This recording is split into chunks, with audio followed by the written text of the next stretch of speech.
Hey everyone, this is Tim from YourSixStudios. Today in this video, I'm going to go and show you how to fix when your PlayStation 5 enters rest mode and randomly turns off. So let's go ahead and jump to the video right now. So you enter rest mode and you come back and you get this screen that says your PlayStation 5 has been improperly turned off. What are some ways that we can fix this? So on the home screen here, go to Settings and go down to System, select this, and go to HDMI.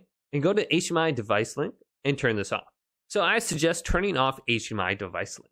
You could be turning off or on your TV, and when your PlayStation 5 is in rest mode, it could be turning off or cutting the power to your PlayStation. So try completely turning this off along with enable one touch and enable power off link. So make sure everything is grayed out.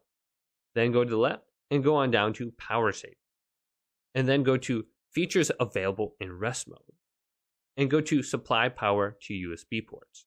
I would suggest turning this completely off, unless you're using it to charge your controllers. You could always try going to always. Just don't set it to 3 hours. I think what's happening is after 3 hours, it's cutting the power to the USB ports. However, it's actually turning off the entire PlayStation 5 instead. So this could be a software glitch at the moment, but it doesn't seem like it's been necessarily fixed or patched on the software end yet. Then another thing you can try is directly plugging in your PlayStation 5 to the wall outlet as opposed to a surge protector or a power strip, and just seeing if that's the issue as well. Maybe your PlayStation 5 isn't drawing enough power. So hopefully this video did indeed help you out. If it did, go and leave a big thumbs up and subscribe to my channel down below for more tech videos coming up next on YourSixStudios.